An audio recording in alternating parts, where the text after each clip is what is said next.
Okay, welcome pong muli dito sa ating munting YouTube channel at ito ang inyong Pinoy Firearms Instructor. Bago pa tayo magpatuloy ay gusto ko lang munang basahin ang ating content ngayon mula sa katanungan ni Nay Pinas. Ang sabi niya, yung 90 ay yung sa 5.56 at 223 rim naman, sir, bakit di pwede balahan ng 5.56 by 45 ang 223 rim na barrel?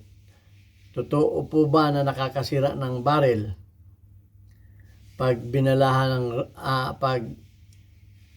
ng barrel ng 223 Remington barrel ng ER-15 tapos balahan ng 5.56? Okay, actually dalawang beses na niya itong itinanong. Sabi niya yung dalawang beses na niya itong itinanong. So sasagutin natin ito at bago natin yan sagutin ay gusto ko lang kayong pasalamatan. Lalo tigit yung mga nagsishare at nagla-like ng ating mga videos dahil nakakatulong kayo para dumami ang ating mga subscribers. At maraming salamat lalo tigit sa mga hindi nag-skip ng ads dahil nakakatulong kayo sa ating revenues. Dahil ang ating YouTube channel ay inilalaan natin o tinutulong natin, ang kinikita nito ay para sa mga 6 na estudyante nating mga beneficiaries na anak ng mga single parent na tinutulungan natin para sila makapasok sa paaralan. At lalo tigit maraming salamat din sa nagpadala dyan sa ating GCash number. Huwag po ninyong tawagan yan sapagkat yan ay anak ko, tresurera ko po yan. Wala po kaming ipinagbibili na kahit ano pa man. Dito lang kayo sa YouTube channel ko magtanong kung kayo may problema at kung abot ng ating kaalaman ay sasagutin natin. Okay, at lalo tigit maraming salamat kay Noli Peace America ng Virginia, USA na nagpapadala sa ating premier videos. Malaki na itulong mo, sir, sa ating mga bata, lalo tigit yung mga binili nating mga school supplies noong nakaraang pasukan. Kaya maraming salamat sa iyo. Ang Panginoon ang bahalang gumanti sa iyong mga kabutihan. Thank you din kay Boy Umay ng Riyadh, Saudi Arabia, kay Jobel Platon. Okay, doon sa katanungan ni Nay Pinas. Okay, kung titingnan natin ang bala ng ang bala ng 223 at 5.56 ay identical. Ito. Kumbaga, hindi mo mapapagkamalan. Okay, makikita mo lamang yan dito sa ilalim na may tatak na 226 at 223 at 5.56. Yan ang ano. So, tingnan muna natin kung bakit ba may, dati kasi yung mga 226 lang ay ang common. Pero tingnan natin bakit may may 5.56. Okay, yung nakaraan natin video ay yung napag-usapan natin yung tungkol sa mga bala ng NATO. So tingnan natin itong sino ba ang gumagawa ng ng mga bala ng NATO ng 5.56. So tingnan muna natin bakit may 5.56. Ang sabi dito ay at sino ang nagmamanufacture niyan? Ang sabi dito, para maliwanag dahil malaman natin kung sino nagmamanufacture niyan. Sabi ay, many companies, maraming mga kumpanya ang nagmamanufacture ng 5.56 by 45 millimeter NATO ammunition. Yan pala ay NATO ammunition. So, napag-usapan natin na kapag NATO ammunition ay mas malakas kaysa dun sa mga ordinaryong bala. Okay. At yung mga prominent na manufacture niya ng isa ay Federal Ammunition, Winchester Remington, Black Hills Ammunition, Hornady, and PMC. Additionally, Lake City Army Ammunition Plant, US government-owned facility, is a major producer of 5.56 NATO ammunition. So marami ang ano niyan, ang mga nagmamanufacture niyan. Yung Federal Ammunition ay sabi ay they offer a wide variety of 5.56 mm ammunition including their popular American Eagle. Yung Winchester naman produces both military grade, civilian 5.56 ammunition including their US Valor line. Yung Remington is another well-known name in ammunition manufacture include 5.56 round. Yung Black Hills Ammunition, this company specializes in high-quality match-grade 5.56 ammunition including rounds used by U.S. military serviceman rifle. Yung Hornady produces various 5.56 load including their Frontier line known for reliability and performance. Yung PMC Precision Made Cartridge offers range 5.56 ammunition including their X-Tac line, popular with both military and civilian shooters. So, meron din palang 5.56 na pang-military at meron din pang-civilian. Iba talaga yung kanilang pang-civilian. Okay, at yung Lake City Army Ammunition, this facility produces large volume of 5.56 ammunition for the U.S. military and also supplies some to the civilian market. So, iba yung pang-military nila at iba yung pang-civilian nila. Magnet parts of CBC Global Ammunition produces 5.56 ammunition including their tactical use design for reliable feeding and accuracy. Spear is another manufacturer that produces 5.56 ammunition including their global line known for its performance in personal defense. Okay, so yung iba nagmamanufacture ng pang-military at bukod iba yung pang-civilian. So special talaga yan yung bala ng at ang sabi dito ay yan ay NATO ammunition. Ito ang mga NATO ammunition at yung mga NATO ammunition yan ay ginagamit sa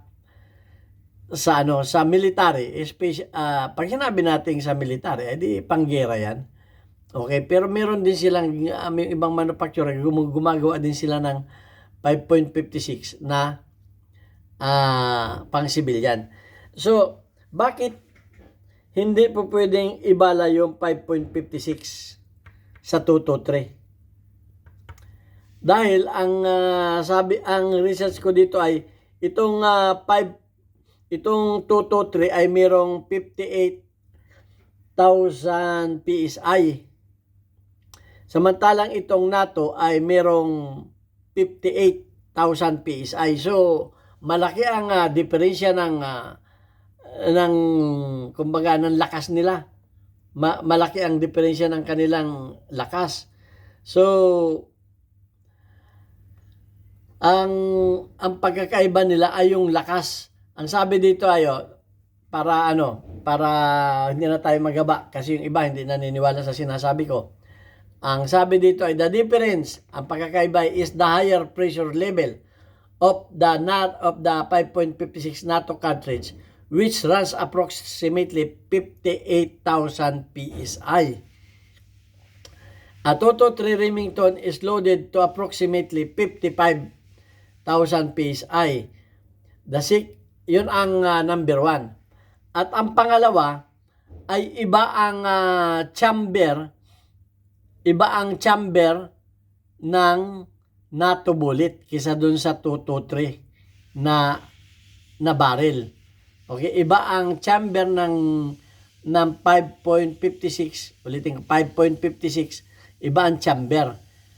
May pagkakaiba dun sa 223. Dahil ang sabi ay mas mahaba yung throat. Mas mahaba yung throat ng 125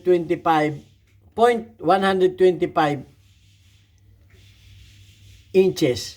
Okay, mas mahaba ng 5.55 inches yung throat na mas mahaba ng 1.25. So mga ganito, halos mga 1 millimeter ang inihaba 125 inches throat ang haba. So, yun ang diferensya. Kasi nga, kaya mas mahaba yun ay mas malakas ang pressure. Ano ba yung throat? Okay, yung throat ay pag isinalpak ninyo ito doon sa chamber niya, ay mula dito hanggang doon sa rippling, ayon ang tinatawag na throat. Hindi man ito yung chamber ha, iba yung chamber. Yung chamber ay ito. Yung throat ay mula dito sa bala na ito hanggang doon sa rippling, yun ang throat. O yun ang lalamunan. Okay, so mas mahaba dahil nga mas malakas ang pressure ng 5.56. At ang sabi pa ay kung ibabala natin yung 5.56 sa barrel na 223 ay pwedeng masira yung baril. Okay, basahin natin para ano. Yun ang mga pagkakaiba. Actually, dalawa lamang ang pagkakaiba, yung pressure at saka yung haba ng throat. Okay, so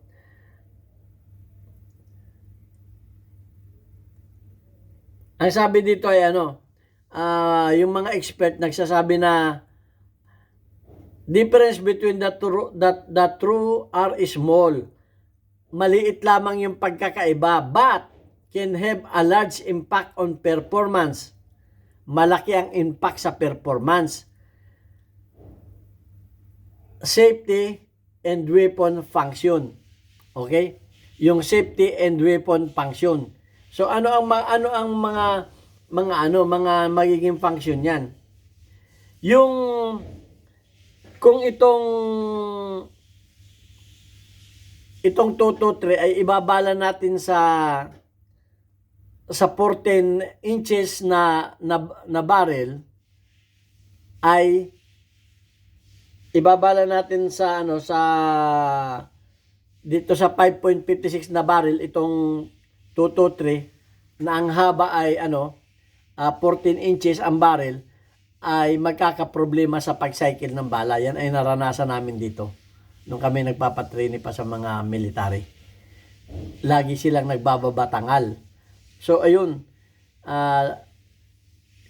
nalaman namin na kaya pala lagi nagbabatangal ay ang baril ng mga military, ay ang baril namin dito kasi ay ang baril namin dito ay 223. Tapos yung dumating yung mga military, nag-training, nagbabatangal.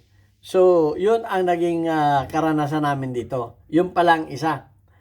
At kung ibabala naman natin itong 5.56 sa barrel ng 223, dahil sa lakas ng pressure, pwedeng matanggal ang primer at makasira nga ng weapon. Yun ay napag-aralan na natin yan, na pwede makasira ng baril.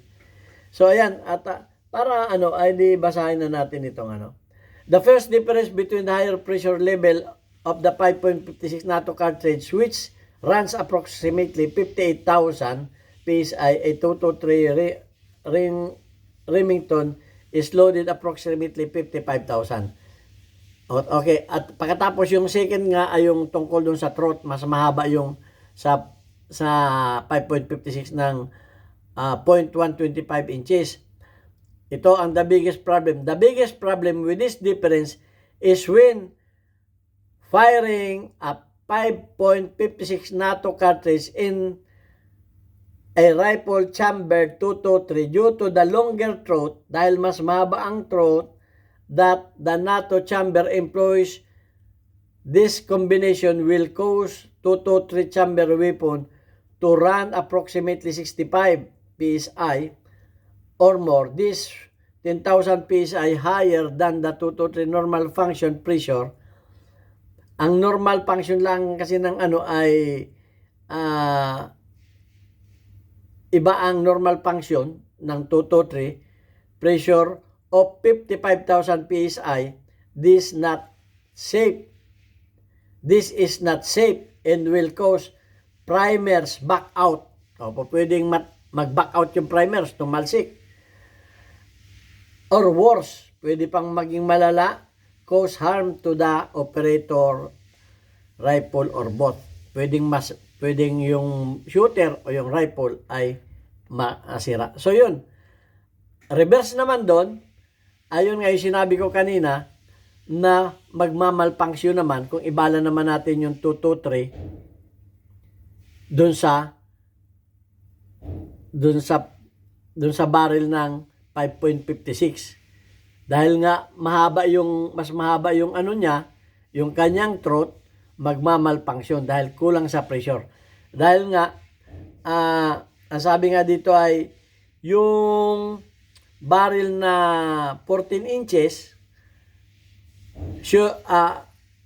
ang sabi, 5.56 NATO chamber will cause the rippling cycle improperly. Magiging improperly yung function. NATO chambered rifles with barrels longer than 14.5 inches should function. Yung mas mahaba, pero yung mas mahaba sa 14.5 inches ay magpa-function properly when firing 223 ammunition. So, kamukha nito, ang magiging problema lamang ay pagka hindi makakasira yung 223 na bala, hindi makakasira sa 5.56 na barrel. Hindi makakasira dahil nga mas mahina siya. Ang problema, kung mas maigsi, kung 14 inches lamang, 14.5 inches, ang barrel, ay hindi magsacycle dahil nga yung ang sabi ay lower powder charge of 223. Lower powder charge. Okay, ang sabi doon. So, dahil yung lower powder charge ay hindi, at saka slow burn ang 223. Mas iba ang powder ng 5.56. Kumbaga, mabilis ang magkaiba ang powder nila, kaya magkakameron siya ng depression. Pero kung kamukha nito ng mga 18, okay, 18 inches barrel, ay hindi wala namang problema kung mas mahaba, hindi makakasira ng baril. Kumbaga, pero magmamalfunction lamang sa 14 inches, 14.5 inches. Pero okay naman siya. Ang sabi dito ay should function properly when firing 223 kung mas mahaba. Very longer than 14.5. Okay? So, yun lang ang magiging problema sa maigsing barrel ay magmamalfunction ang 223 na bala sa 5.56 na barrel. So, ayun lamang ang naging problema. So, mag-iingat tayo na huwag tayong, kung ang barrel natin ay mga 223, huwag po natin gamitan ng 5.56 na bala. Dahil ang sabi nga, pwedeng tumalsik yung primer, pwedeng makapinsala sa barrel at dun sa shooter. Okay, so yun ang dahil nga yung mga 5.56 na yan ay bala ng NATO na pang-military. Design yan sa military. Although, meron ding nagmamanufacture niyan na pang-civilian. So, ayan. At gumamit lamang tayo ng tamang bala sa tamang firearms para walang problema. Ito ang inyong Pinoy Firearms Instructor. Sana may natutunan tayo sa video na ito. At kung kulang pa yung aking paliwanag, ay dagdagan ninyo.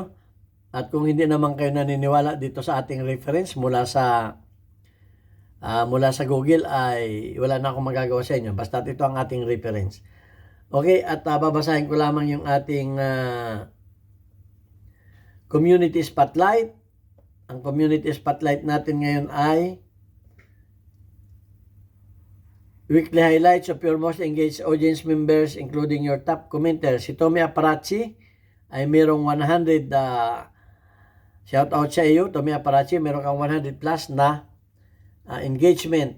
Si Di Calibre Jr. ay may 2 engagement. Bago na ito. Si Bel Sotre ay may 41 engagement. Si Jeffrey Luistro ay may 6 na engagement. At si Brian Butchupido ay may 31 engagement. Okay? Shout out Brian Butchupido. Shout out Jeffrey Luistro. Shout out Bel Sotre. Shout out Di Calibre Jr. Shout out Tommy Aparachi. Okay? Ito ang inyong Pinoy Param Instructor. Shout out sa mga taga Pinumalayan, Oriental Mindoro. Meron po kami diyang bagong Papa Burgers sa Albarci Street, Pinamalayan, Oriental, Mindoro, sa dati kong machine shop. At sa halagang 40 pesos, mapapaburger kayo sa sarap. Thank you very much. God bless us.